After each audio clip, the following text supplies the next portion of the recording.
Buenos días. Pues vamos a continuar con las sesiones del seminario de Economía y Complejidad. Y hoy tenemos a una colaboradora nuestra de hace ya mucho tiempo, la doctora María de la Paz Ramos Lara. Ella realizó estudios en física, maestría en ciencia física y doctorado en historia y postdoctorado en todo esto en la UNAM.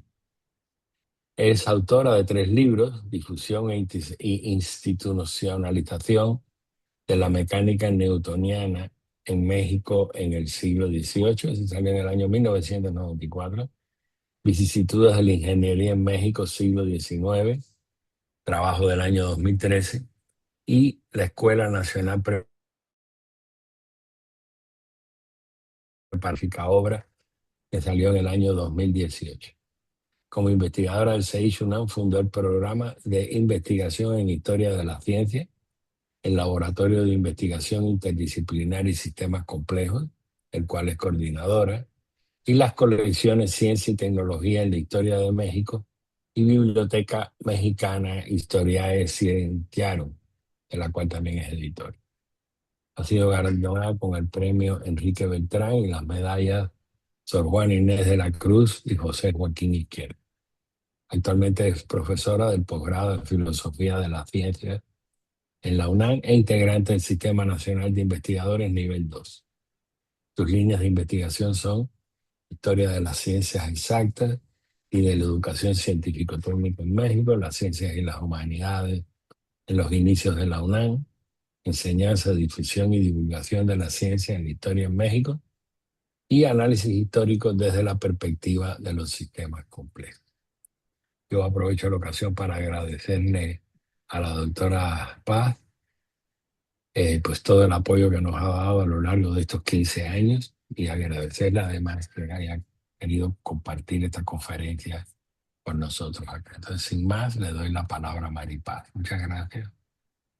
Muchas gracias, Ricardo. Gracias por la presentación y pues muchas felicidades.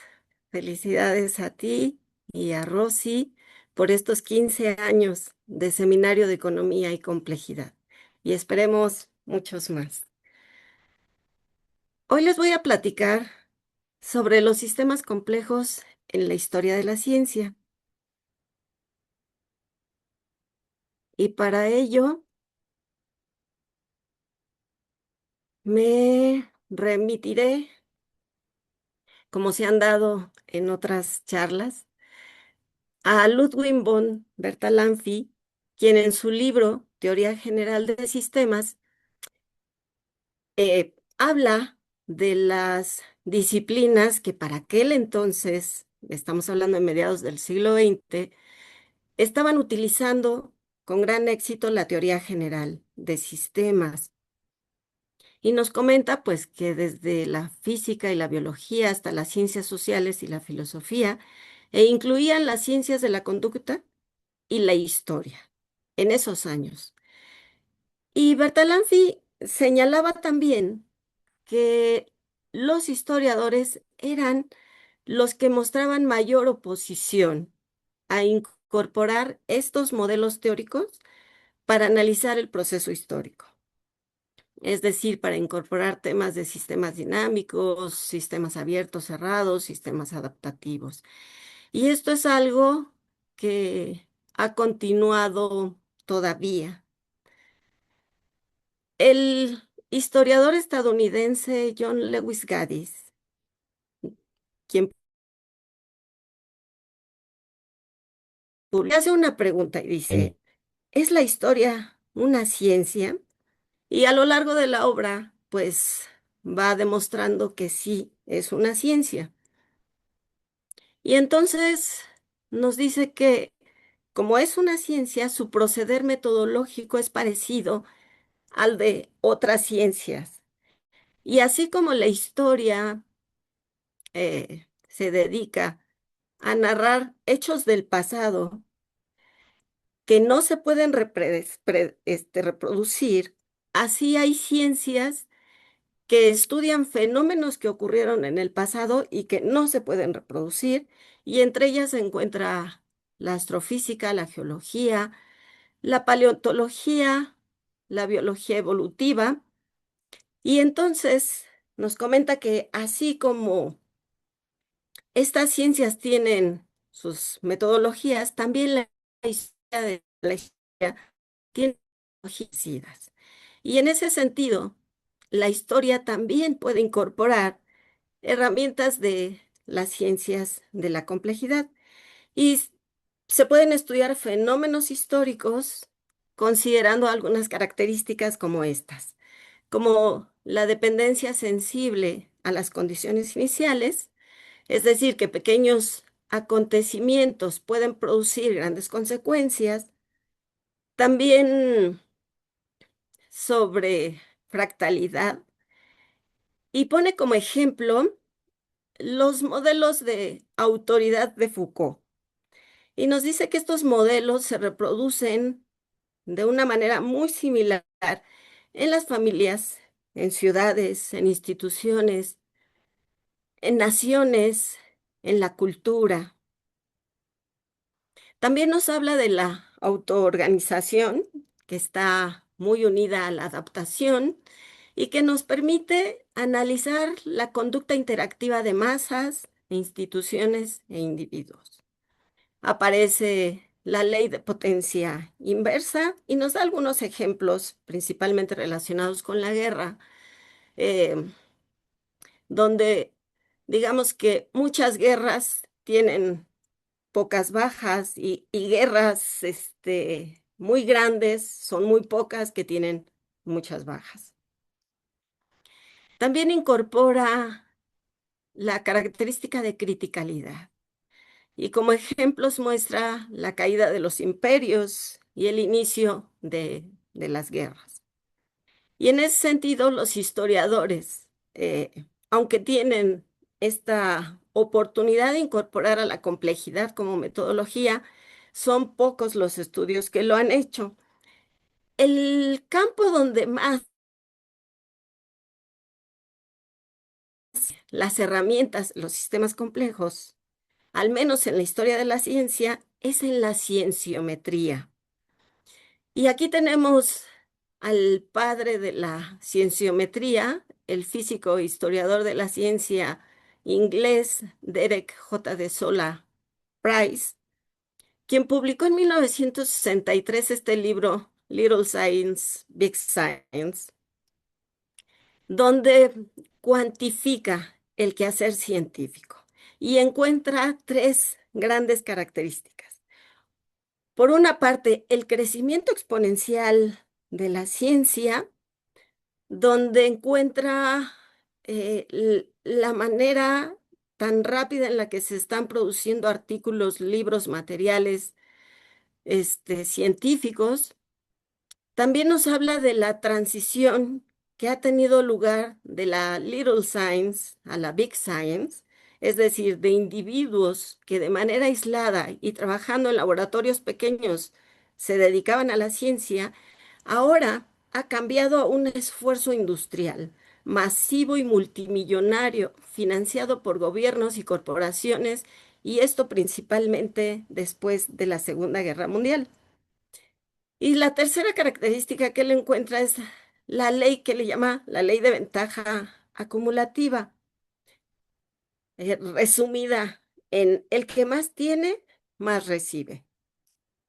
Y pone como ejemplo el artículo que tiene muchísimas citas, pues garantiza que va a tener más citas con mucha facilidad.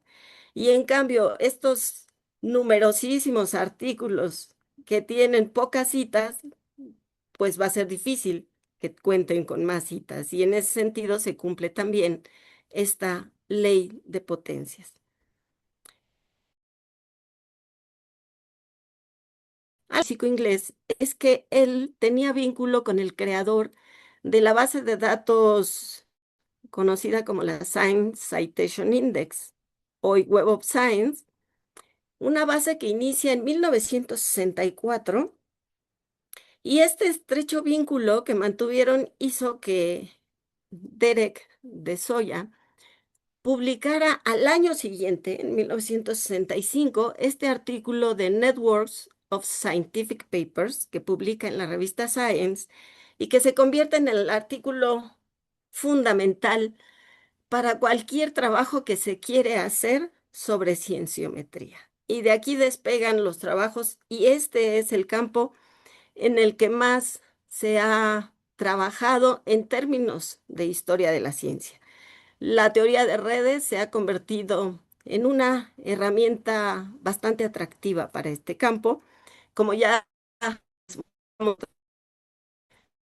nosotros incorporamos esta herramienta a nuestros estudios y ya les presentamos el trabajo de el análisis que hicimos a la obra científica del físico mexicano Manuel Sandoval Vallarta.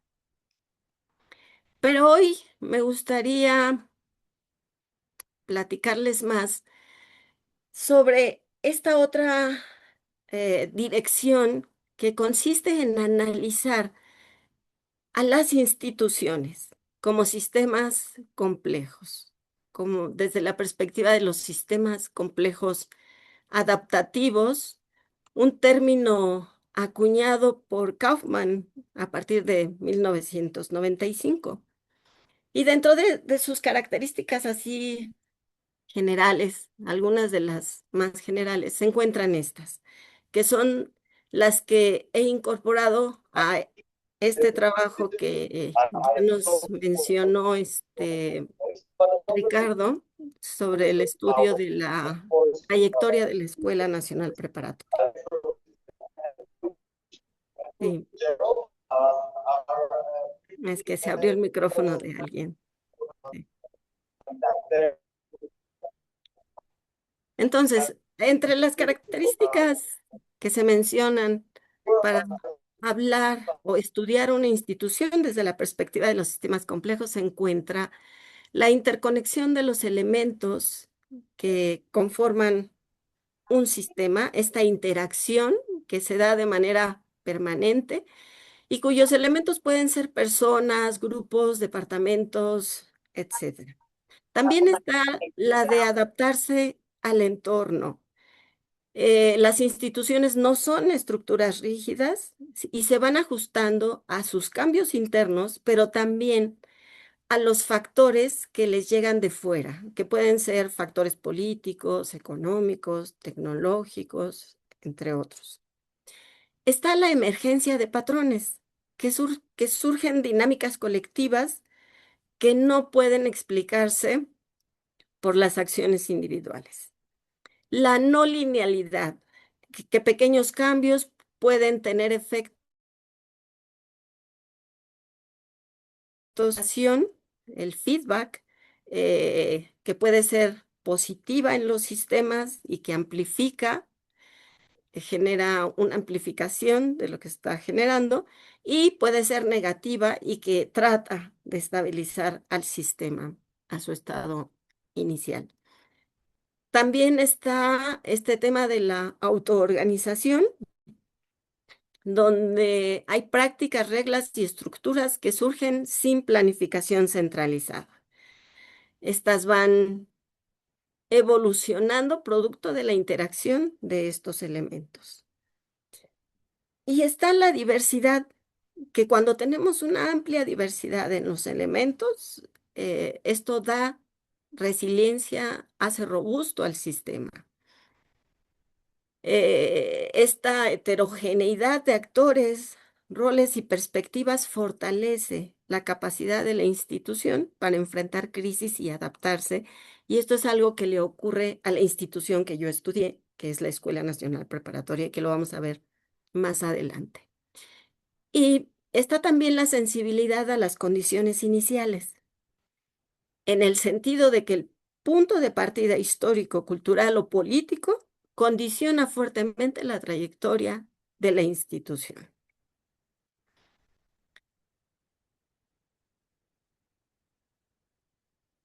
Entonces, analizando a la Escuela Nacional Preparatoria como una institución y con la perspectiva de los sistemas complejos, fue que publiqué este libro de la Escuela Nacional Preparatoria, un sistema complejo adaptativo, donde incorporé justamente estos elementos de los sistemas complejos. Hablar de esta institución que se funda en 1867, en pleno siglo XIX, en un momento verdaderamente crítico dentro de la historia de México, pues aquí incorporo conceptos como transición de fase, autoorganización, la red de mundo pequeño, robustez, fractalidad y también la característica de fenómeno. ¿Y por qué el interés de estudiar la Escuela Nacional Preparatoria? Bueno, porque yo tenía décadas trabajando en los orígenes de la institución, de la educación científico-técnica en México, cuyo origen data del siglo XVIII. Y, y a partir de la primera institución, eh, se empieza a formalizar la ciencia en México. Entonces dediqué muchos años a esa primera institución que fue el Real Seminario de Minería, que para el siglo XIX se convierte en la Escuela Nacional de Ingenieros y se coloca como la escuela principal del país en la primera mitad del siglo XIX. Y cuando empecé a leer literatura sobre la Escuela Nacional Preparatoria, me parecía extraño que los autores dijeran cosas como esta, que la Escuela Nacional Preparatoria se había convertido en la institución educativa más importante del país, cosa que para mí era extraño porque era una escuela secundaria. En aquellos años, a mediados del siglo XIX, en México había o estudios primarios o estudios superiores. Y esta escuela se incorpora como escuela secundaria, la que da estudios eh, intermedios. Y me decía, bueno, ¿cómo es que una escuela secundaria se puede colocar como la más importante del país si México tenía escuelas de educación superior que eran vitales para el desarrollo de la nación? ¿Por qué? ¿Cuáles son los fundamentos que dicen estos autores para considerarla la institución educativa más importante? Esa era una inquietud de tratar de saber por qué. Después, la siguiente pregunta fue, ¿cómo llegó a convertirse en pocos años? A partir de que se crea, en muy pocos años,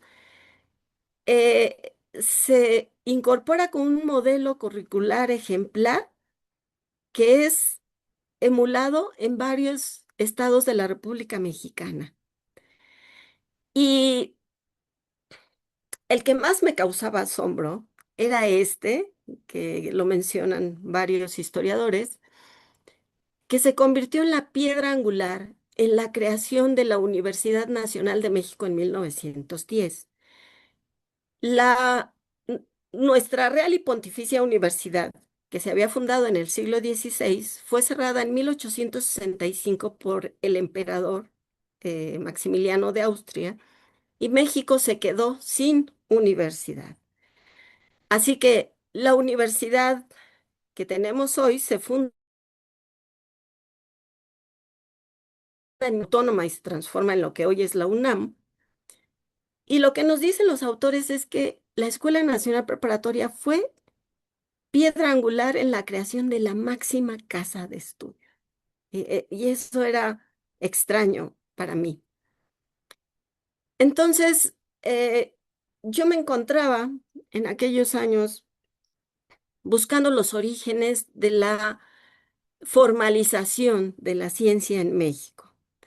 Y bueno, estaba trabajando en encontrar las grandes glorias que había tenido México en su periodo colonial. Y entre ellas, bueno, destacaba la publicación del primer libro de ciencias en el continente americano, que fue un libro de matemáticas publicado en 1556 en español antiguo. Eh, y también sobresalía la publicación del libro de física publica un año después que este libro de matemáticas, el Física Speculatio, que además tuvo 3 ediciones en España. Y bueno, teníamos la Real y Pontificia Universidad de México, que era la universidad más importante en el periodo colonial. Otra de las glorias del periodo colonial fue la institucionalización de la enseñanza de la ciencia en México, y esto ocurrió en el siglo XVIII y tuvo lugar, como les decía, en el Real Seminario de Minería, fundado en 1792 para formar mineros. Y aquí sí podemos decir que nuestra ciencia tiene como origen la minería. Se funda este seminario y se convierte a lo largo del siglo XIX y parte del XX, se convierte en lo que el médico e historiador de la ciencia, José Joaquín Izquierdo, considera como la primera casa de las ciencias en México. A partir de esta institución se empiezan a derivar otras instituciones científicas en el país. Y no solo fue la primera casa de las ciencias en México, sino que se colocó como la primera escuela de minas en funcionar exitosamente en el continente americano. Y era la que tenía el mejor nivel académico en Iberoamérica y destacaba entre las 6 o 7 mejores escuelas de minas del mundo. Entonces, esta escuela, pues era muy importante para la educación en México. Cuando México adquiere su independencia en 1821, esta institución deja de pertenecer al gremio de los mineros, donde fue creada, y pasa al sector gubernamental. Para esos años ya se había construido pues un palacio para esta institución. Imagínense nada más, el Palacio de Minería se construyó en los primeros años del siglo XIX para alojar esta pues queridísima institución del país. Y gracias a esta institución se crean otras escuelas educativas en México. En el siglo XIX está la Escuela de Agricultura, la Escuela de Artes y Oficios, la misma Escuela Nacional Preparatoria. eh, y la mayoría de los que estamos aquí, la Facultad de Ingeniería, la Facultad de Ciencias, el Instituto de Física, el Instituto de Matemáticas, el Instituto de Ingeniería, el Instituto de Geofísica, el Instituto de Química, otros y otros más. Entonces, para mí era extraño de pronto encontrar literatura que dijeran que la Escuela Nacional Preparatoria era la principal del país en el siglo XIX. Y me decía, bueno, es que posiblemente los historiadores no conocen la Escuela Nacional de Ingenieros, eh, y aquí tenemos el Palacio de Minería, que se convierte en la Facultad de Ingeniería de la UNAM en el siglo XX. Pues en el siglo XIX, como no teníamos universidad, pues eran instituciones que surgen de manera independiente y que se desarrollan de manera independiente durante ese siglo hasta 1910. Y no solo la escuela de ingenieros era la más importante, lo fue durante la primera mitad del siglo XIX. Pero en la segunda mitad del siglo XIX empezó a competirle otra de las escuelas que hasta hoy en día es una de las de gran prestigio de la UNAM, que era la Escuela Nacional de Medicina. Y esta escuela se convirtió en el siglo XX en la Facultad de Medicina de la UNAM. Inicia como tercer establecimiento de ciencias médicas en 1833. Y otra de las instituciones importantes en el siglo XIX, pues estaba desde el siglo XVIII la Academia de San Carlos, considerada la primera escuela de arquitectura de México, del continente americano, otra de nuestras glorias del periodo colonial, y que en 1883 es transformada en Escuela Nacional de Bellas Artes y que actualmente se conoce como la Facultad de Arquitectura. Entonces, teniendo estas 3 joyas educativas, pues yo me decía, consideran a la Escuela Nacional Preparatoria como la más importante, con tantos logros además.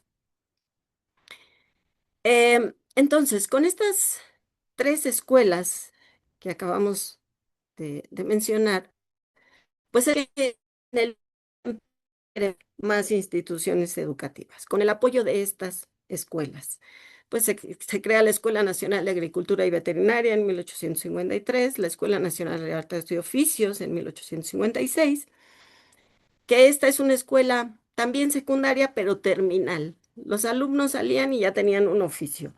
Y la preparatoria se le llamaba preparatoria porque formaba a los alumnos para iniciar estudios profesionales. Otra de las dudas que tenía sobre la escuela, o sea, una de las inquietudes que me llevó a estudiar la Escuela Nacional Preparatoria fue el que Justo Sierra decidiera crear la Universidad Nacional de México y él como diputado propuso a la Cámara de Diputados en 1881 un proyecto de Universidad Nacional de México, donde él agrupaba prácticamente las escuelas que había, las instituciones educativas que tenía la capital, que además eran las de mejor nivel en el país, las más importantes a nivel nacional. Entonces, en este proyecto de 1881, fíjense nada más que incorpora a prácticamente todas las que hay. No pone al colegio militar aquí, que ya existía, pero porque no iba como institución para el sector gubernamental. Incorpora la preparatoria, la Escuela de Bellas Artes, la Escuela de Comercio y Ciencias Políticas, la Escuela de Jurisprudencia, de Ingenieros, Medicina, Agricultura y Veterinaria y también la Escuela Normal. La Cámara de Diputados le rechaza el proyecto y le pide que mejor se dedique a fortalecer la educación a nivel nacional y que más adelante se verá si existe la oportunidad de crear una universidad o no. Entonces, Justo Sierra en verdad se da a la tarea de fortalecer la educación en México. Al menos en la capital, lo que a mí me ha tocado registrar en los archivos es que fortalece los planes de estudios, aumenta materias, incorpora profesores, mejora los salarios, em, actualiza los laboratorios, las bibliotecas. Y para 1883, 2 años después o sea, 2 años después de que le rechazan su proyecto, empieza a hacer nacionales a las instituciones. O sea, gracias a él, la Escuela de Bellas Artes es Escuela Nacional de Bellas Artes, la Escuela Preparatoria es Escuela Nacional Preparatoria, la de Ingenieros es Escuela Nacional de Ingenieros, y la de Medicina y la de Agricultura y todas las escuelas que tienen cierta relevancia a nivel nacional, se les da esa connotación de nacional, Escuela Nacional de. Para 1908, cuando ya es ministro de la Secretaría de Instrucción Pública, del Ministerio de Instrucción Pública, él decide, como ministro que es, crear la Universidad Nacional de México.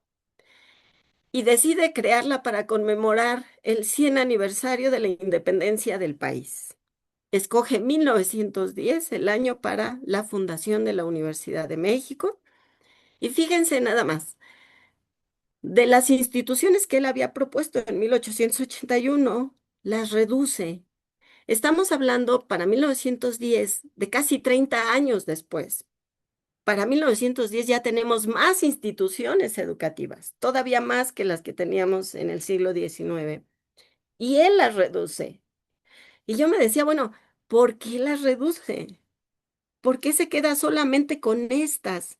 Con la de medicina, jurisprudencia, la preparatoria, bellas artes, ingenieros, y la única escuela nueva que él crea es la Escuela Nacional de Altos Estudios. Esta era otra de las preguntas que estaban eh, en,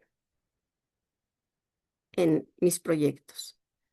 Así es como inicio una investigación central sobre la Escuela Nacional Preparatoria para averiguar por qué la tenían tan en alto, si había instituciones de educación superior que tenían un reconocimiento bastante importante.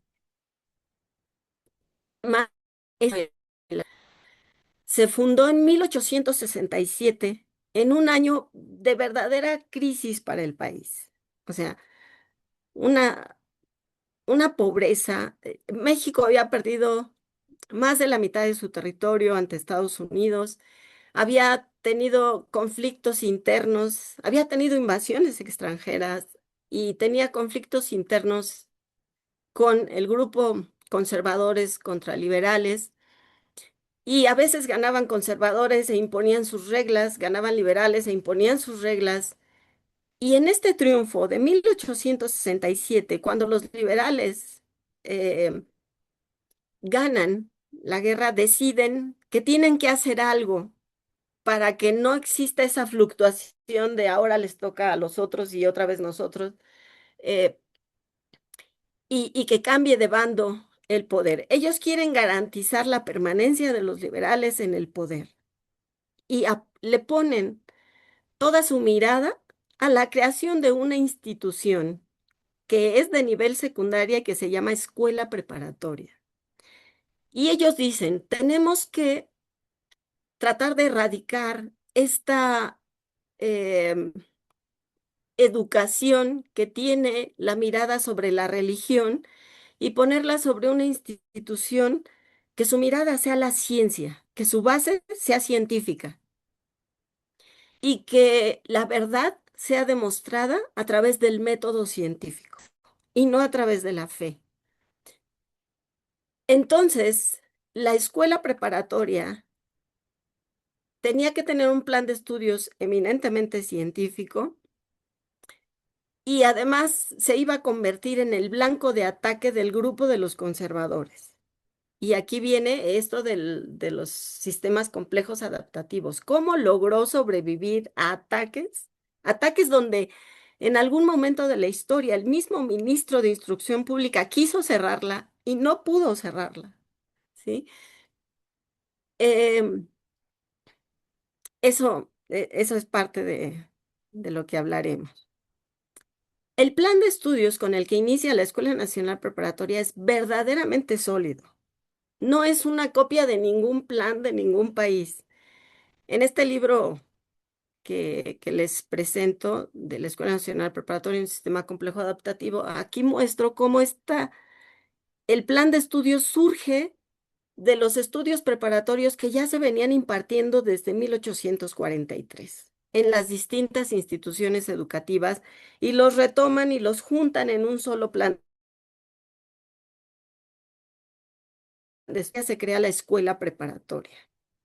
Y aquí vemos, aquí hago una comparación con otras escuelas secundarias de estos años, una de Nueva York, otra de Boston, que eran las entidades de Estados Unidos donde mayores avances presentaban en educación científica, en educación secundaria, y no se compara el plan de estudios de la escuela preparatoria con estos planes. Era mucho más sólido esto. De ahí que cuando Manuel Sandoval Vallarta termina sus estudios en la Escuela Nacional Preparatoria y decide inscribirse al Instituto Tecnológico de Massachusetts, pues él tiene que hacer un examen de admisión y queda en segundo lugar.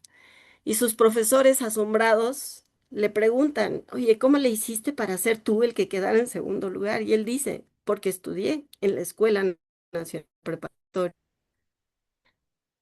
Muy interesante porque cuando los liberales quedan en el poder, eh, se decide que los mejores profesores del país van a dar clase ahí. Y esos mejores profesores de ciencias y de humanidades son los mejores científicos del país y son los mejores humanistas de la nación y además son liberales. Entonces se incorporan a grandes científicos dando clase aquí y además ocupan cargos dentro del gobierno. Una de las características que tiene la escuela preparatoria en su fundación es que es la primera institución que se crea dentro de un complejo educativo de carácter sistémico. Eh, en años anteriores, las escuelas se creaban de manera individual y su trayectoria eh, era por sí misma. Si se cerraba, se cerraba y si continuaba, continuaba. Pero la escuela preparatoria no. Esta es la primera que está estrechamente vinculada con las instituciones de educación superior más importantes de la época. En 1833 se intentó hacer eso,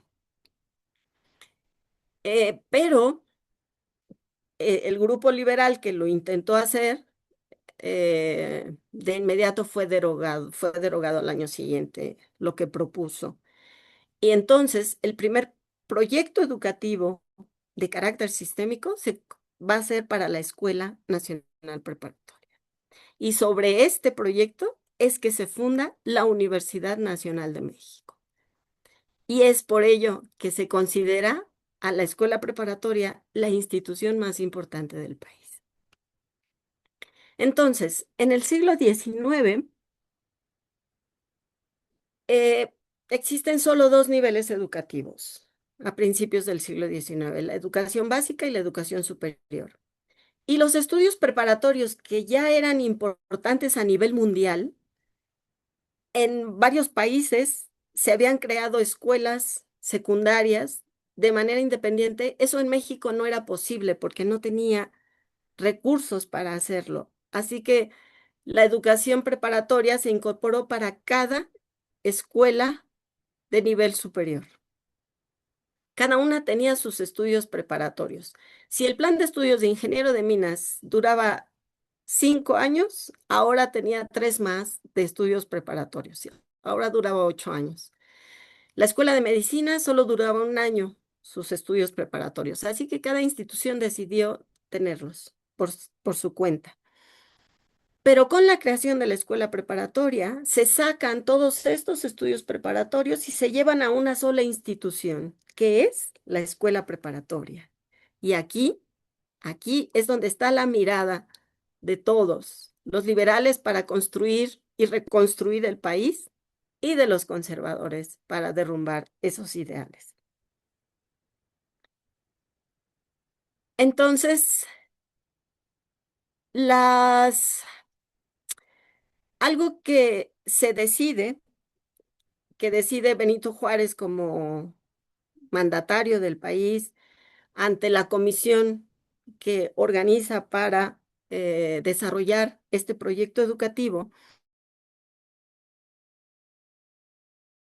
las instituciones de mayor importancia en el país y de ahí se saquen los mejores profesores. Y las mejores instituciones están en la capital. Es la Escuela de Ingenieros, la Escuela de Medicina, y estas van a ser las dos instituciones más importantes en el área científica. Los ingenieros contribuyen en física, matemáticas y química, geología y todas las ciencias exactas. Y medicina contribuye en en la parte biológica, la biología, la química también, pero la orgánica. Y estas van a ser las instituciones de donde se van a obtener los mejores profesores. La Escuela de Bellas Artes, que es de arquitectura, va a proveer a los mejores artistas. Los profesores de dibujo van a estar ahí. Y la Escuela de Jurisprudencia, pues como ya no hay más carreras, ¿quién va a impartir historia, letras? Los abogados. Justamente Justo Sierra, que era abogado, él impartía la cátedra de historia dentro de la Escuela Nacional Preparatoria. Esto es en 1867. Conforme van egresando estudiantes, para 1910 ya la mayor parte de los profesores son egresados mismos de la Escuela Nacional Preparatoria. Entonces, a esta unión de Escuela Nacional Preparatoria con estas cuatro instituciones más importantes del país es a lo que he llamado Sistema Escuela Nacional Preparatoria. Y es este sistema el que se convierte en el primer proyecto educativo de carácter sistémico. Y además es exitoso y es muy sólido. No es tan fácil ponerlo en aprietos. Y es aquí donde, desde mi punto de vista, empieza a tener lugar el proceso de autoorganización. Con los recursos que se tienen ante la escasez que está viviendo el país, con esos pocos recursos se empieza a organizar un sistema educativo, se toman los mejores profesores de aquí. La Escuela Nacional Preparatoria se lleva el laboratorio que tenía la escuela de medicina, el laboratorio de física, porque la escuela de medicina solo tenía como estudios preparatorios física y química y se los llevan porque ya no va a tener estudios preparatorios. Así que se queda con un muy buen gabinete de física, química y otros objetos más, ¿no? De hecho, llegó a tener un museo, llegó a tener animales ahí, un zoológico, esta escuela. Entonces, empieza a tener lugar un proceso de autoorganización cuyo éxito hizo que otros estados de la República le pidieran al director su plan de estudios para poder reproducirlo dentro de sus entidades. Algo interesante que tiene la Escuela Nacional Preparatoria es la diversidad profesional. Antes de la existencia de esta escuela, pues que había médicos en medicina, ingenieros en ingeniería, abogados en jurisprudencia, arquitectos en bellas artes, artistas, y es la Escuela Nacional Preparatoria la primera institución que tiene una variedad profesional. Ahí convergen médicos, ingenieros, agricultores, abogados, arquitectos, y esta diversidad cultural genera em, eh, eh, empieza a producir cosas nuevas en el ámbito cultural, como que, bueno, ahorita vamos a ver que de aquí empieza el interés de hacer sociedades científicas donde ahora no sean solamente de naturalistas o solamente de ingenieros, sino que sean sociedades científicas multidisciplinarias, que tengan revistas de carácter multidisciplinario. Eh, y así como fue de exitosa la Escuela Nacional Preparatoria y de ahí el término de fractalidad, lo que se creaba dentro de ahí tendía a tener éxito. Por ejemplo, un grupo de estudiantes de la escuela decidió fundar una sociedad científica, a la cual le denominaron la Sociedad Científica Antonio Alzate, en honor a un científico novohispano que hizo una gran labor dentro de la ciencia en el siglo XVIII. Y esta sociedad empezó a tener lazos rápidamente a nivel nacional e internacional y en el siglo XIX, en el siglo XX, a principios del siglo XX, el presidente de la República decide convertirla en Academia Nacional de Ciencias. Así, así de exitoso era lo que se hacía en la Escuela Nacional Preparatoria. No podíamos dudar que si se proponía crear una universidad, fuera igual de exitosa, como sucedió con la Universidad Nacional de México. Y aquí viene el tema de la red de Mundo Pequeño. Fue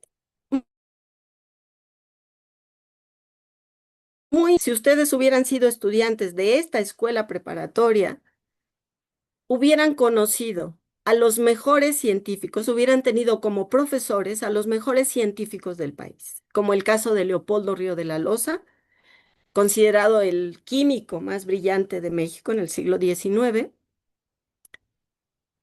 a Francisco Díaz Vargas, conocido el ingeniero geógrafo más brillante del siglo XIX, los dos con gran actividad científica y con reconocimiento a nivel internacional.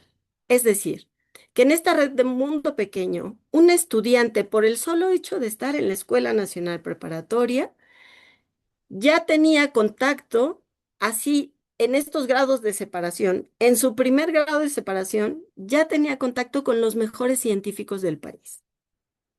Ya tenía contacto con las sociedades científicas más importantes, porque las sociedades científicas más importantes estaban ligadas a esta, no solo a esta escuela, porque la escuela tenía un número de materias finito, todo el mundo quería ser profesor de la escuela, claro está, pero el número de materias era reducido y no todos podían entrar.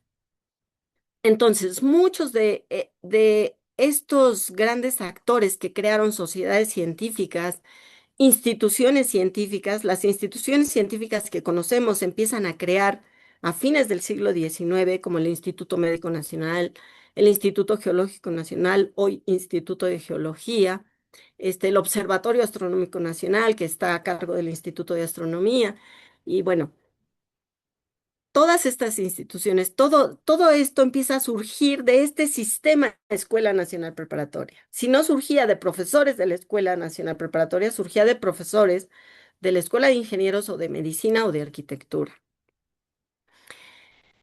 Y además, muchos de ellos, en la época no existían tiempos completos. La gente trabajaba en pedacitos en distintos lugares.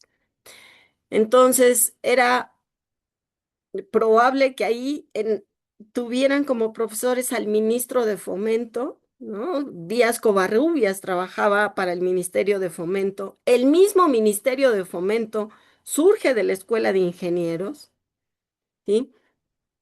Entonces, en estos grados de separación, un estudiante rápidamente tenía contacto con los mejores científicos, con ministros, podrían ser de distintas secretarías, tenían contacto con directores de sociedades científicas, directores de instituciones científicas y sabían de lo que estaba pasando en el ámbito internacional en términos de ciencia, quizá en el segundo grado de separación, ¿sí? Entonces, con este proceso de autoorganización y este al que he denominado Sistema Escuela Nacional Preparatoria, es al que Justo Sierra se le ocurre que ahí puede tener el cimiento de su Universidad Nacional de México. Lo único que le falta a Justo Sierra es crear una Escuela Nacional de Altos Estudios, que era su gran ideal, lo que él quería tener, ¿sí? ¿Y por qué se le ocurre que este sistema, ¿sí? Estas 5 instituciones al que denomino Sistema Escuela Nacional Preparatoria, ¿por qué se le ocurre que podría ser un sistema universitario? Bueno, pues porque en esta interacción, donde esta escuela es la que reúne al al grupo diverso en profesiones, ¿no? De distintas formaciones, es de este sistema donde empiezan a surgir los creadores del Observatorio Astronómico Nacional, por ejemplo, el fundador da clase en la Escuela de Ingeniería, el fundador del Instituto Geológico Nacional, hoy Instituto de Geología, también da clase en la Escuela de Ingeniería. Em, el fundador del Instituto Médico Nacional también es parte de esta Escuela Nacional de Medicina, del Museo Nacional también, ¿sí? Y dentro de este sistema es que se empiezan a crear las primeras instituciones científicas del país y también las primeras sociedades. Les hablaba de la Sociedad Científica Antonio Alzate, cuyo alcance internacional hace que que el presidente la nombre Academia Nacional de Ciencias en 1930. Y así se fundan otras sociedades de carácter multidisciplinario, ¿no? De este sistema surge la Sociedad Mexicana de Historia Natural y otras más.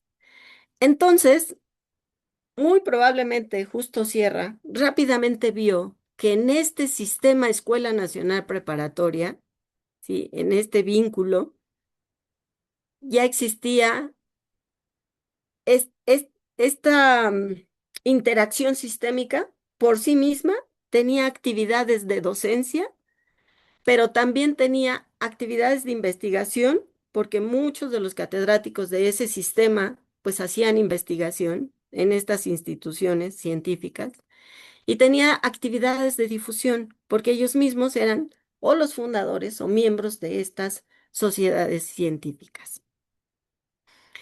Así que no era de extrañar que Justo Sierra utilizara este sistema Escuela Nacional Preparatoria para pensar en su proyecto de Universidad Nacional de México y por eso descartar las otras instituciones. Era de importancia. ¿Por qué es importante para Justo Sierra fundar una Escuela Nacional de Altos Estudios, que fue la única institución que él creó? Porque él imaginó, también basado en la Escuela Nacional Preparatoria, él dijo, bueno, si en esta escuela preparatoria se imparten las materias de física, matemáticas, geografía, biología, química, literatura, letras, filosofía, psicología, historia, sociología, etcétera, ¿por qué no crear una institución donde estas materias ahora sean profesiones? Y esa es la institución dedicada a ello va a ser la Escuela Nacional de Altos Estudios, ¿sí? Y a él se le ocurre que a través de esta escuela se va a crear la carrera de física, la carrera de matemáticas, la carrera de geógrafo y todas las carreras que México no tiene para 1910.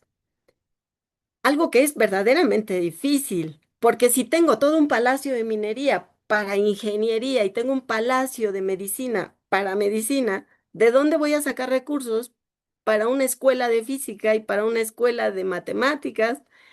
Y ese es uno de los problemas a los que se enfrenta Sierra, pero él decide que quiere tener nuevas profesiones. Y además esta Escuela Nacional de Altos Estudios se va a encargar de administrar la ciencia en el país. Es decir, todas estas instituciones científicas que ya se habían creado, como el Instituto Geológico y el Instituto Médico Nacional, pues también van a ser administradas por esta Escuela Nacional de Altos Estudios. Y además, por ser altos estudios, va a ofrecer estudios de posgrado y además va a formar a todos los profesores que hagan falta de materias de este tipo, física, matemáticas, que requiere el país, ahí se van a formar. O sea, era una escuela que tenía gran relevancia, la Escuela Nacional de Altos Estudios. Y sobre este sistema, él decide fundar la Universidad Nacional de México. Así que, desde mi punto de vista, en esta interacción entre los elementos surge un proceso emergente que se llama Universidad Nacional de México. Y es la suma del Sistema Escuela Nacional Preparatoria más la Escuela Nacional de Altos Estudios. Una institución que desafortunadamente tiene una vida lamentable porque Justo Sierra efectivamente funda la Universidad Nacional en septiembre de 1910, pero en noviembre inicia la Revolución Mexicana. Y la Revolución Mexicana está en contra de la educación elitista y esta Escuela Nacional de Altos Estudios será considerada así. El, el movimiento revolucionario la cuestiona y dice como si el país requiere educación básica, vamos a tener una escuela de altos estudios que se va a llevar los recursos y es una de las instituciones más atacadas al igual que la Escuela Nacional Preparatoria, durante el movimiento revolucionario. Y ya, eso es todo lo que les quería contar. Ya para terminar, me gustaría decir que este resultado cambia la narrativa con la que se venía trabajando la Escuela Nacional Preparatoria. Generalmente se dice que se crea la Universidad Nacional de México y se dice la Escuela Nacional Preparatoria se ganó su entrada porque tenía X ventaja, ¿no? Y bajo esta narrativa es al revés. La Universidad Nacional de México existe porque existe este sistema, Escuela Nacional Preparatoria. Este, y bueno, ya con eso termino y lo dejo abierto a preguntas. Muchas gracias. Gracias, Mari. Nos deja siempre sorprendido con la historia, con lo que te encanta hacer. Muchas gracias, Rosy. Y bueno, pasamos a preguntas, comentarios, dudas. ¿Cuántos de los que nos escuchan estudiaron en la Escuela Nacional Preparatoria? Que no es la misma, o sea, no estamos hablando de la misma institución. Aunque la Escuela Nacional Preparatoria, de esta escuela nos referimos a la que estaba en Justo Sierra, en el centro de la Ciudad de México, y muchos de los que nos están escuchando ahorita en el seminario se formaron en las unidades ya nuevas.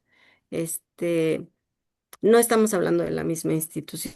La institución primera es un sistema, es un proyecto sistémico. Eso se rompe después de la Revolución Mexicana. La Escuela Nacional Preparatoria entra en un estado de conflicto con el gobierno mexicano que deriva justamente en la autonomía de la universidad en 1929 y por lo cual ahora nuestra universidad es Universidad Nacional Autónoma de México. Y a partir de ahí se rompe este proyecto sistémico. Ya la Escuela Nacional Preparatoria que conocemos hoy en día no tiene estas características sistémicas que sí tenía en el siglo XIX y todavía parte del siglo XX. Sí, para quienes nos escuchan y se formaron aquí. Hay dos comentarios, uno de Rafael Ujú. que dice que qué interesante toda la historia de la Escuela Nacional Preparatoria y la otra de Marcela que nos dice muy interesante y pregunta, en su opinión, ¿cómo los procesos políticos fortalecen o debilitan las instituciones educativas? Vaya, que sí, sí. Eso es una pregunta muy interesante y se durante el siglo XIX. Es evidente ahí.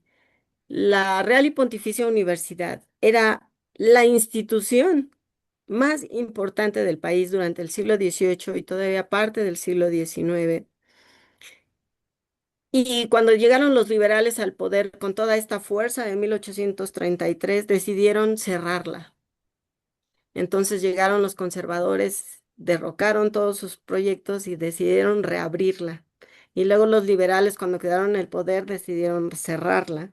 Y luego los conservadores decidieron reabrirla. Y así estaba la Real y Pontificia hasta que los conservadores decidieron traer a gobernar al país a Maximiliano de Austria. Y él tenía más visión liberal y la cerró de manera definitiva. Y ese fue uno de los problemas que tuvo Maximiliano de Austria y que se enfrentó con el grupo que lo trajo.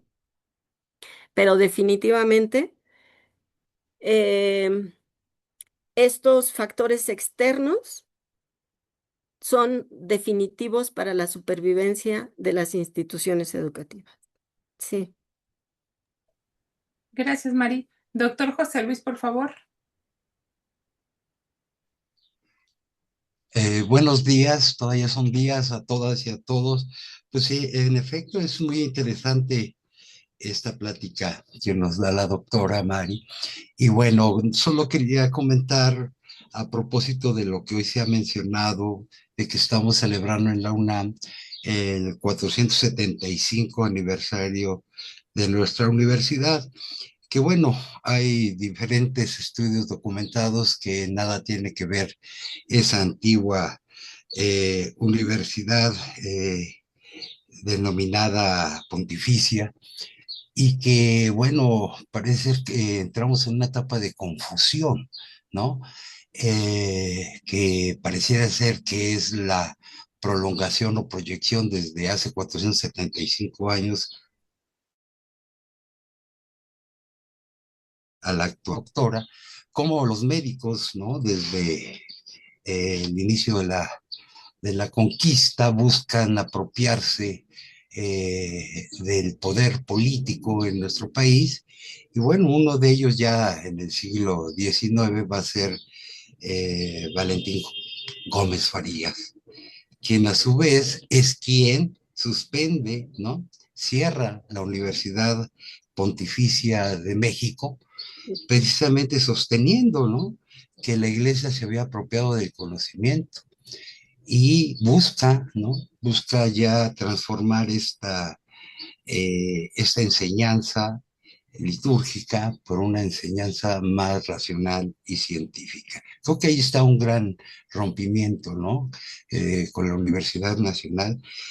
Por supuesto que la Escuela Nacional Preparatoria pues representa para nosotros, quienes estudiamos en ella, pues siempre un sentimiento de pertenencia a nuestra UNAM, y donde aprendimos de verdad un montón, porque como señala la doctora, pues era multidisciplinaria, ¿no? Entonces teníamos profesores que escribían libros, profesores que trabajaban dentro de la estructura gubernamental, entonces nos mostraban conocimientos muy importantes, ¿no? Cosa que sucede hoy distinto a la formación que se les da a estudiantes. Hemos visto cómo están los profesores muy precarizados, que ellos mismos tienen dificultades para, no solamente para preparar clases, sino para sostenerse en vida. Bueno, pues son tiempos poco más lejanos. Y quisiera que se reflexionara este punto. He leído algunas cuestiones que ha señalado nuestras autoridades universitarias en relación a este 475 aniversario, pero sí debería de hacerse notar que no para nada hay una relación con esa vieja universidad, y que además tenía unos propósitos muy distintos. Y bueno, a propósito, estamos trabajando uno de los libros, precisamente, que es la historia de la medicina en México, desde la conquista a la actualidad. Vamos en avance, y quisiera pedir permiso a, a la doctora Rosy Mendoza y al doctor Ricardo Mancilla, si es posible hacer una invitación pues a todos los compañeros, ¿no? Y decirles que, bueno, en la próxima feria de la FIL-UNI, que se va a celebrar en agosto, pues un servidor y otros dos autores vamos a presentar el libro de la cultura alimentaria en México, de lo natural mesoamericano a los tiempos del COVID-19. Pues me gustaría que todos nuestros compañeros de el curso, que ya llevamos años, pues pudieran asistir para saludarnos, conocernos, estrechar la mano y por supuesto escuchar comentarios, ¿no? Y debatir. Y ahí, bueno, pues ahí estaremos. Ya es el 29 de agosto a las 6 de la tarde, ya está programado, y bueno, pues ahí estaremos esperando. Muchas gracias por la atención y felicidades por el seminario nuevamente. Gracias. Sí, gracias. Gracias, doctor, y claro que sí. Me recuerda Ahí para, estaremos. sí, para estar ahí. Sí. ¿Alguien más quisiera comentar, preguntar? Ricardo, No, no, está bien así. ¿sí? Sí, pues me gustaría hacer un comentario sobre la opinión del doctor José Luis Espinosa. Me parece muy interesante esto que nos dice del 475 aniversario de la UNAM. Y no me parece que sea tan drástica la ruptura. ¿Por qué? porque la Real y Pontificia Universidad, si bien era la más importante durante el periodo colonial, de ahí surgieron las personas que veían perspectivas diferentes para la ciencia. Por ejemplo, de ahí salió el abogado, ahí se formó el abogado que se le ocurrió que México podría tener ciencia y tener un Real Seminario de Minería, que fue el Joaquín Velázquez Cárdenas de León. Él se formó en la Real y Pontificia Universidad y entonces él fue el creador de este Real Seminario de Minería. Y en esta escuela preparatoria, que ya estamos hablando de 1867, ya cuando se cerró la antigua universidad, bueno, pues muchos de los catedráticos, bueno, algunos de los catedráticos que daban clase ahí se formaron en la Real y Pontificia Universidad, o eran catedráticos de otras instituciones, porque no había carreras de historia ni de filosofía que abastecieran de profesores. Tenían que ser los profesores que existían. Entonces, no es así tan blanco y negro, sino que hay un cruce en el que sí hay remanentes, hay incidencia de la Real y Pontificia Universidad en las instituciones nuevas, en las instituciones liberales. Yo estoy segura que en esta escuela de medicina, que se funda en 1833, seguramente participaron muchos de los médicos que fueron egresados de esa Real y Pontificia Universidad y que ya no eran compatibles con su ideología, pero ahí se formaron, ¿no? Entonces, sí, este lazo que todavía no ha sido lo suficientemente estudiado, eh,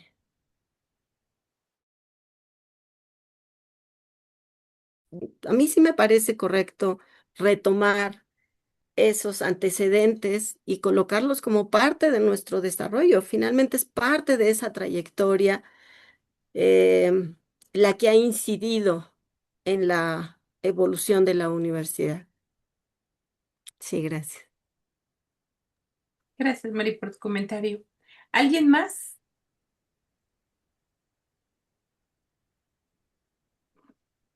Tenemos aquí una de Alfredo. Dice, ¿en qué sentido el conocimiento de académicos nacidos o formados en el exterior es fundamental para la creación de este sistema descrito? ¿Y cuál es el papel de las redes internacionales para que existan nuevas disciplinas? Wow, esta es una pregunta muy interesante. Esta es una pregunta muy interesante si lo vemos a nivel América Latina.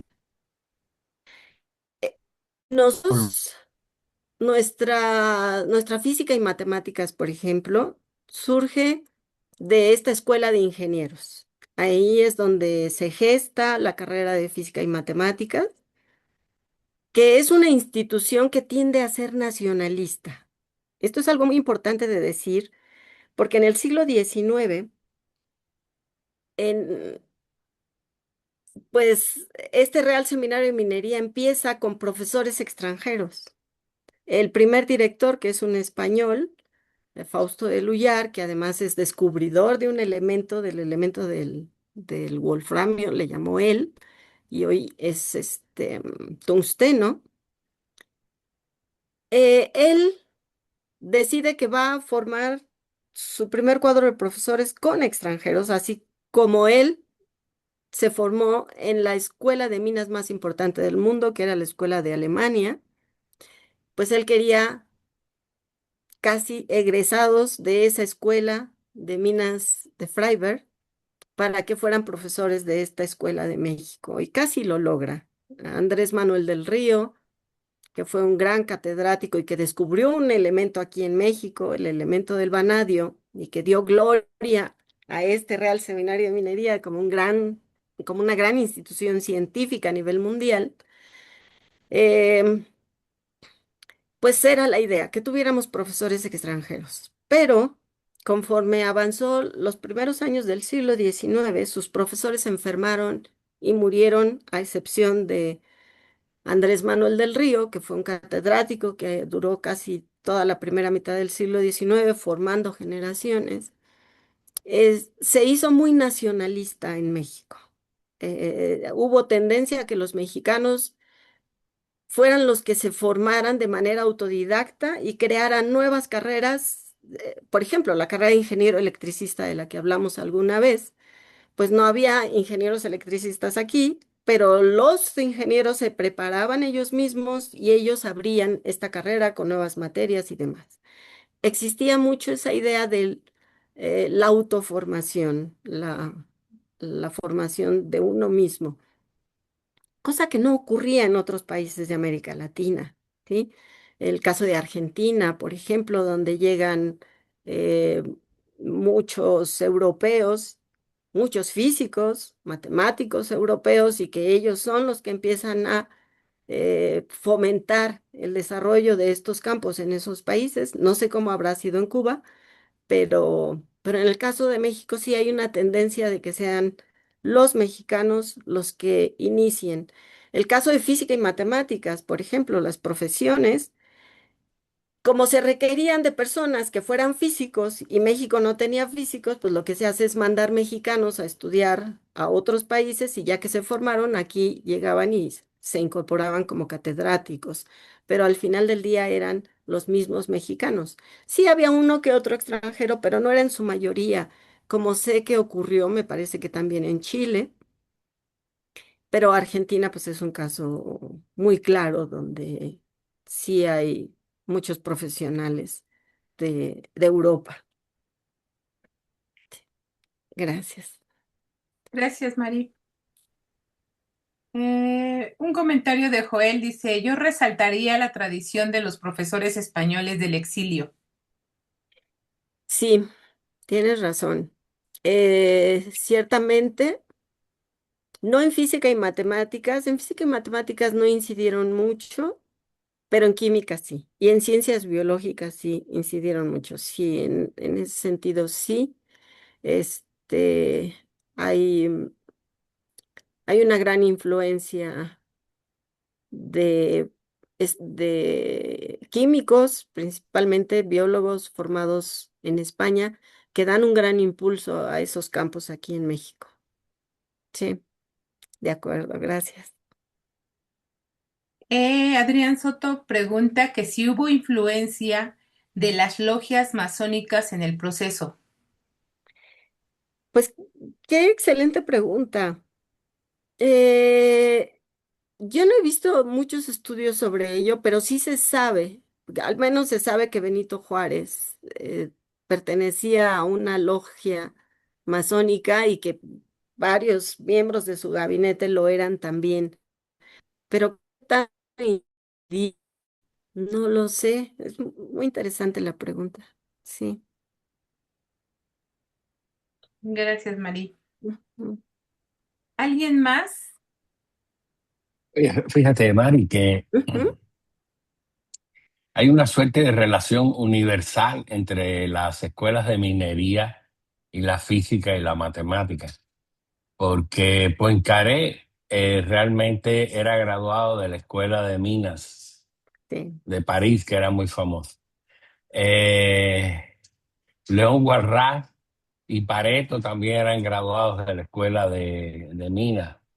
Y ahora esto que tú comentas de aquí de México, pues parece ser una cosa más universal, ¿no? Habría que ver qué pasaba en el siglo pasado, bueno, ya en el antes pasado, en las escuelas de minas que motivaban tanto el rigor matemático y el estudio de la física, ¿eh? Sí, sí, lo que sucedía era que las universidades en general, no solamente en México, sino las universidades en muchos países del mundo, se negaban a incorporar el conocimiento científico como parte de la formación de los estudiantes.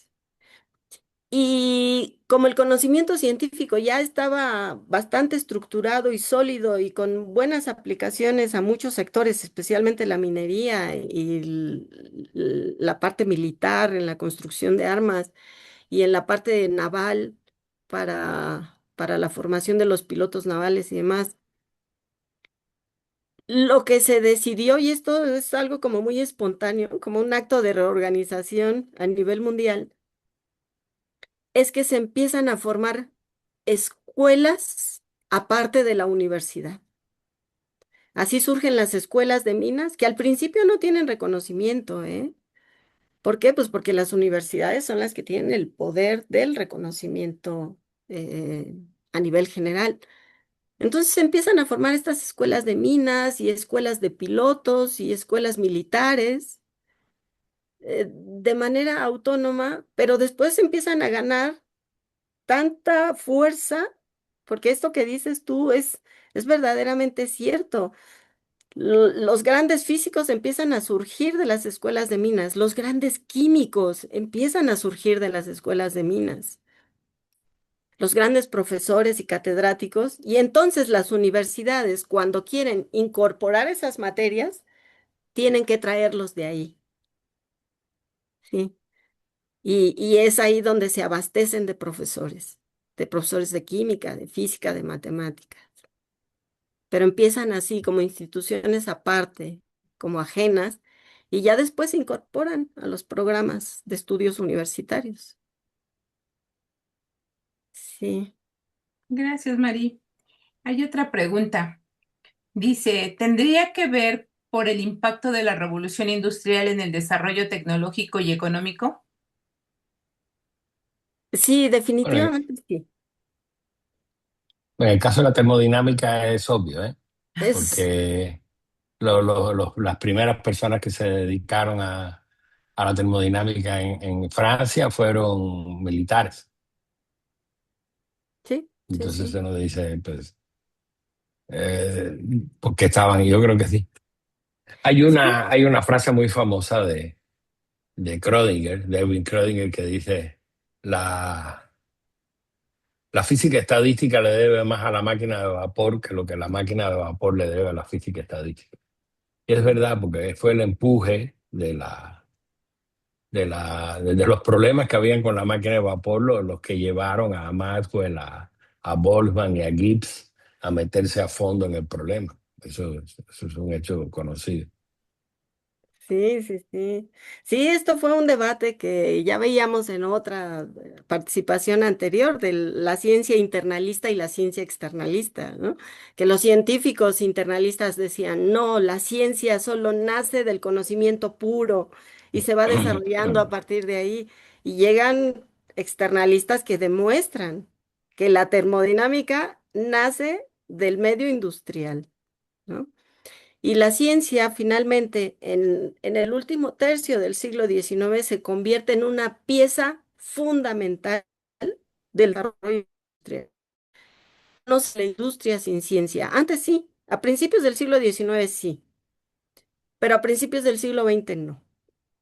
No se Pues concibe un sí. desarrollo industrial si no está basado en la ciencia y la tecnología. Sí. Y lo curioso del asunto es que ya después que estaba hecha la física estadística y la termodinámica, Einstein dijo, yo estoy seguro que esta es la única parte de la física que no va a haber que hacerle correcciones, porque quedó tan bien hecha de la primera vez que ya se va a quedar así para siempre. Y la verdad que una vez más el hombre, pues, tenía la razón. Mm, sí, Gracias. Hay otra gracias. pregunta de Marcela también y dice, ¿podría la revolución de la IA dar un fenómeno parecido para nuevas áreas del conocimiento? Vaya, qué pregunta tan interesante. ¿Cómo ves, Ricardo? Pues yo pensaría que sí. Bueno, mi Yo- punto de vista sobre eso, yo de hecho estoy así como que escribiendo un artículo sobre el asunto, es Ujú, que no hay una física estadística para la IA.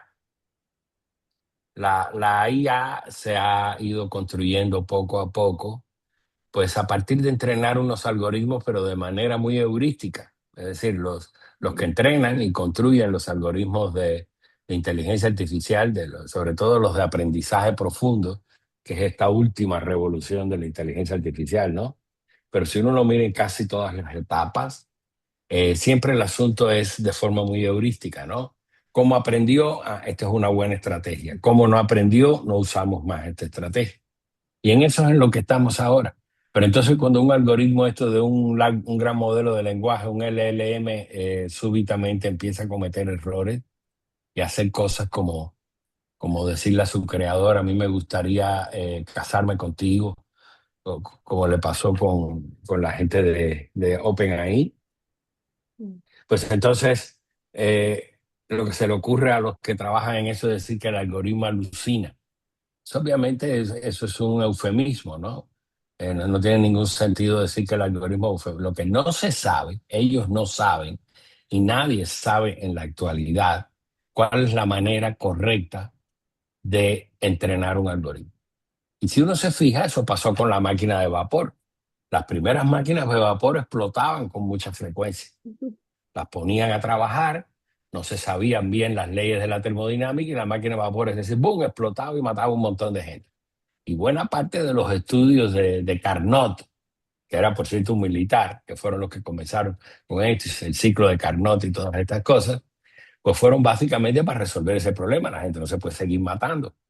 Tenemos que entender bien cuál es la física de estas máquinas. Y ahí fue donde entraron Maxwell, donde después entró Boltzmann y por último Gibbs, ¿no? Que fueron los padres fundadores de este asunto. Pero no hay, en este momento no hay ni un Maxwell, ni un Boltzmann, ni un Gibbs para la inteligencia artificial. Las cosas se están haciendo de la manera empírica y heurística que se hacían, como todo comenzó al inicio de la máquina de vapor. Entonces, yo creo que ahí sí hay que hacer una teoría.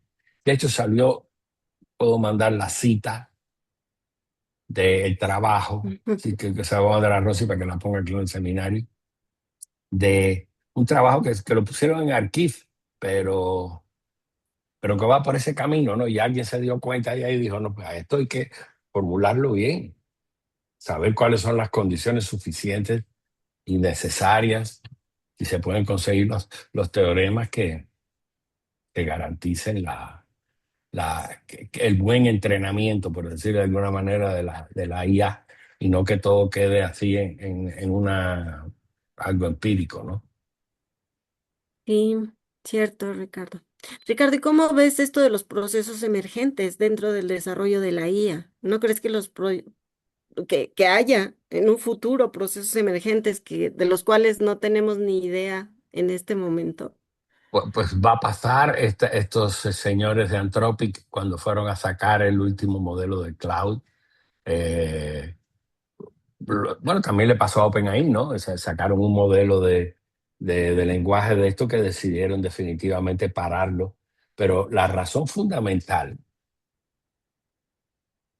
por la cual es decir, daba la impresión de que era que se iba a acabar el mundo. No se iba a acabar el mundo. El problema es que los modelos entrenados eran muy buenos en detectar bugs Ujú. en los algoritmos ya programados. Y Ah, entonces, pues eso es lo que hacen los hackers básicamente, ¿no? Los hackers lo que hacen es, déjame empezar a revisar el algoritmo, aquí yo estoy viendo una debilidad, qué sé yo. Entonces estos algoritmos eran excepcionalmente buenos, esta última versión.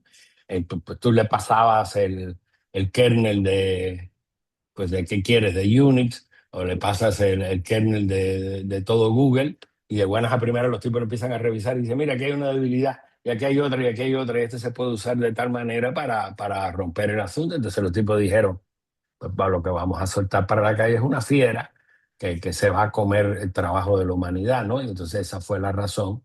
Al principio no lo quisieron decir, pero ya finalmente algunos confesaron de que por ahí iban los tiros, ¿entiendes? no, claro, Hay una historia bastante sórdida. Pero bueno, refiriéndome a la pregunta de Mari, esas son propiedades emergentes, claro. ¿entiendes?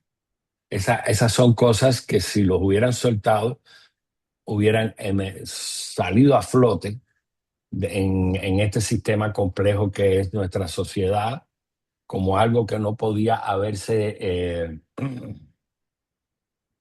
como algo que no podía haberse explicado hasta a partir de las reglas microscópicas del modelo, ¿no? Digo, del funcionamiento de cómo entendemos la sociedad, porque era algo que estaba completamente fuera. A ese tipo de cosas a lo que le tienen miedo. La última versión esta de Anthropic está parada. Ujú. Muchas gracias, Ricardo. Tenemos ya otras preguntas, pero primero le voy a dar la palabra al doctor José Luis, que levantó la mano primero. Adelante, doctor. Muchas gracias. Pues primero agradecer la sugerencia del libro que nos dio el doctor Mancilla. No pude descargarlo directamente, pero lo encontré en la red y de ahí me llevó a reseñas que el doctor Mancilla ha realizado en relación con el libro de mi líder.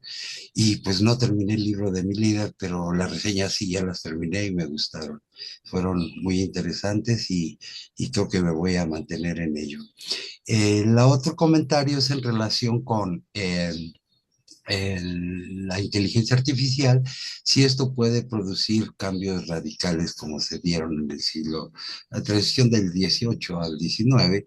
Y bueno, hoy día las autoridades universitarias de nuestra UNAM han señalado que los planes de estudio ya deben de estar sustentados en el empleo, uso, manejo de la inteligencia artificial.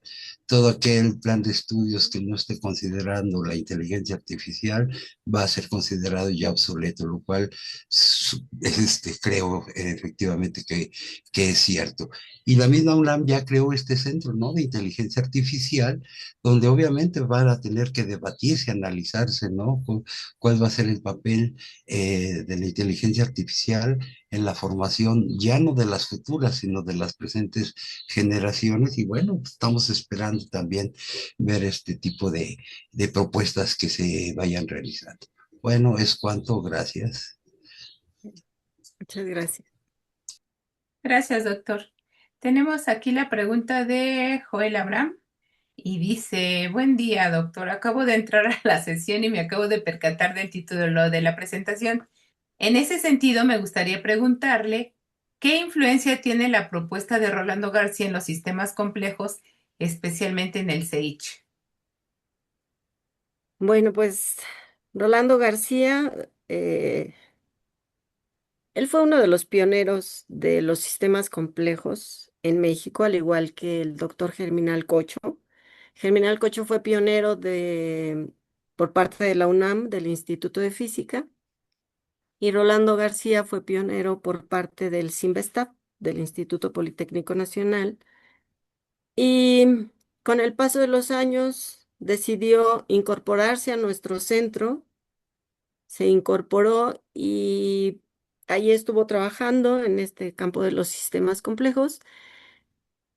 Tiene incidencia su teoría de sistemas complejos, solo que ahí para Rolando era su teoría de sistemas complejos. Él tiene su propio eh, conjunto de fines de lenguaje, lo maneja de manera un poco particular, que digo, no difiere de los fenómenos que se ven en los sistemas complejos ya más generales, pero los términos que él utiliza son un poco diferentes a los que se usan en la actualidad, ¿no? Por ejemplo, en lugar de interacción, él utiliza otro que ahorita no me acuerdo y utiliza desestabilización en lugar de criticalidad y demás. Él tiene como su propia manera de elaborar su propuesta de sistemas complejos, la cual es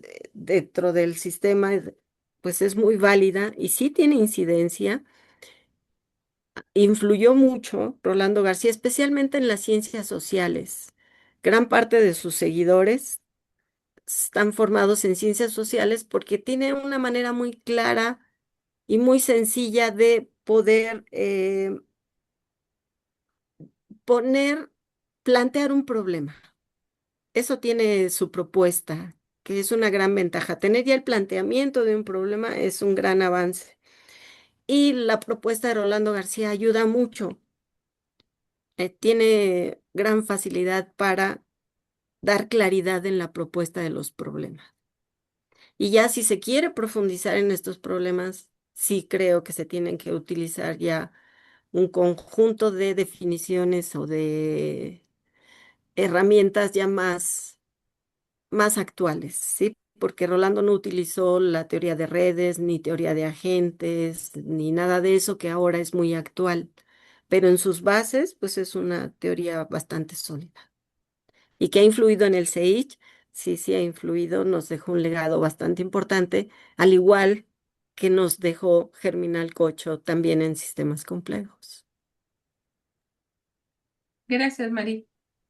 Después hay otra pregunta del doctor Adrián Soto y dice, la teoría de la información, tantito, ¿sería la arista más evidente cuando hablaban de inteligencia artificial y eso? Mm, No entiendo la verdad. yo tampoco entiendo. Doctor, Sí. si quisiera complementar su pregunta,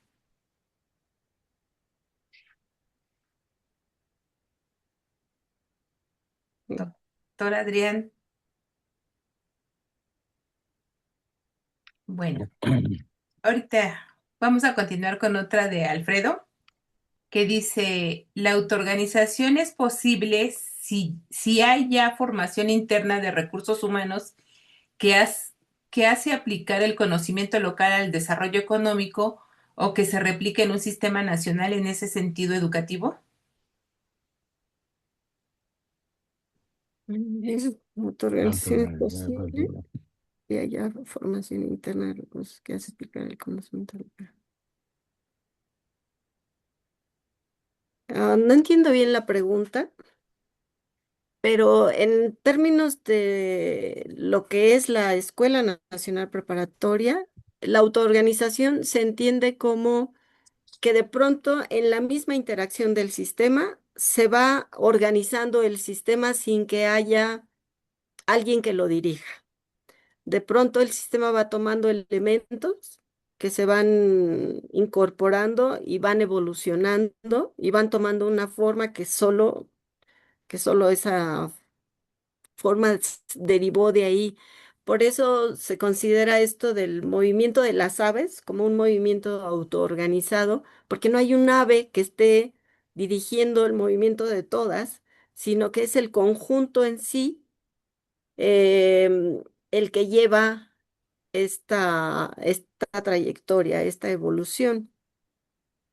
Entonces, em, pensándolo en términos de la Escuela Nacional Preparatoria, sí hubo una autoorganización y sí se dio una formación interna de los recursos humanos. Les comentaba que en 1867, pues los profesores eran totalmente nuevos, participantes de las escuelas de educación superior, pero para 1910 la mayor parte de los profesores, no de la educación media, sino también superior, y también las autoridades ya son egresados de la Escuela Nacional Preparatoria. Es raro aquel que ya participa dentro de la universidad que no haya sido egresado de ahí. Cuando uno ve los directores de la Facultad de Filosofía y Letras o los directores de la Facultad de Ingeniería o los directores de Arquitectura, uno de pronto ve que la mayor parte de ellos se formaron ahí en la Escuela Nacional Preparatoria.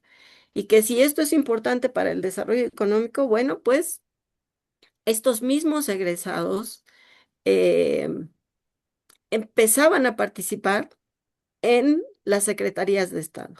No se ha hecho todavía ese estudio, pero si hacemos un estudio de quiénes son los secretarios de Estado en México o que participan desde la capital, porque muchos de los funcionarios que están participando en el gobierno desde la capital, muchos de ellos son formados en la Escuela Nacional Preparatoria. No en otros estados, porque los estados tenían lo que les llamaban sus institutos literarios. Antes de tener universidades, los estados tenían institutos literarios y tenían sus famosos colegios del estado ahí que eran como la réplica de la Escuela Nacional Preparatoria, ¿no? Entonces ellos también podían participar en el sector gubernamental, pero desde sus estados y también podían contribuir al desarrollo económico. Pero si hablamos de esos términos de autoorganización, de cómo la Escuela Nacional Preparatoria se empieza a organizar en su interior y cómo el éxito que produce hace que se organice o se reorganice la educación en México, sí, definitivamente tiene una incidencia en el desarrollo económico del país. Gracias, Ujú. Mari. Bien, no tenemos más preguntas ni comentarios. Nada más tú, Mario o Ricardo, Germi, ¿dónde se formó? ¿Dónde está? Terminar Pocho estudió primero medicina Ujú, aquí en la UNAM y después que terminó de ser médico empezó a estudiar física. Bueno, estaba haciéndola más o menos a la vez, ¿no? ujú. Entonces ya se hizo médico cirujano y después se hizo físico y se fue a hacer un doctorado a Estados Unidos. Trabajó con Wigner, el premio Nobel de Física, y de allá regresó para acá, para el Instituto de Física de la UNAM. El problema es que cuando todavía el Instituto de Santa Fe, que es el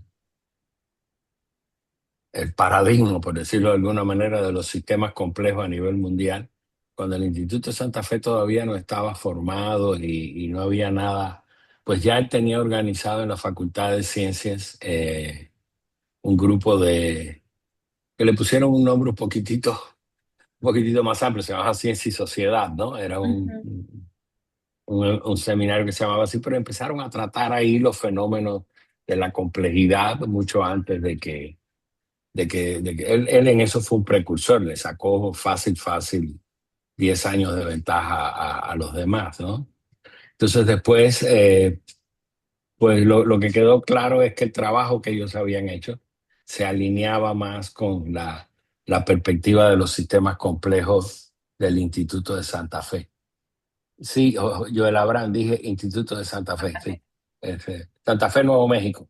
ujú. Eh, y entonces, pues ahí, de hecho, había mucha colaboración, ¿no? Se invitaban gente de allá hasta acá, etcétera, etcétera, ¿no? Porque realmente ellos hicieron después el Departamento de Sistemas Complejos y Física y Estadística dentro del Instituto de Física de la UNAM, ¿no? Y ahí hicieron la mayoría del trabajo importante con, bueno, colegas de la Facultad de Ciencias. Y él siempre estuvo muy cercano al CEISH, porque él creía que la parte realmente relevante en el siglo XXI para los sistemas complejos eran las ciencias sociales, ¿no? Porque él decía, pues, lo decíamos con mucha frecuencia, ¿no? Él decía, la física es la ciencia de la simplicidad, porque lo que trata es de buscar los modelos más simples para entender la naturaleza, ¿no? Y de partículas y usted ve la construcción que hicieron Maxwell y Gibbs, por ejemplo, usted dice, pues vamos, hombre, esta gente fueron al corazón mismo del problema, ¿no? Al centro del problema en una pretensión de simplificarlo, que para nada es reduccionista, eso es muy importante, ¿no? Pero sin embargo, las ciencias sociales tienen, sobre todo la economía y la sociología, tienen muchos problemas que se parecen mucho en su planteamiento y que podían tomar prestado de la física, ¿no? Entonces él creía que ahí era donde iba a estar el boom más importante de los sistemas complejos en el siglo XXI. Gracias, Ricardo. ¿Y todavía sigue existiendo ese El Instituto de curso? Santa Fe, sí, No, claro. no, Sí. no. El programa de ¿cómo se llama? De ciencia y sociedad o la materia, no sé. No, eso ya dejó de existir en la Facultad de Ciencias hace mucho tiempo. Ya. Ya. Muy bien, pues De hecho, muchas gracias. yo creo que casi no quedan ya de sus de los que iniciaron el trabajo ese, a Faustino Sánchez Garduño, Pedro Miramontes, yo no me acuerdo de más nadie ahí, a lo mejor con mi ignorancia, pero no me recuerdo de nadie más. Muy bien.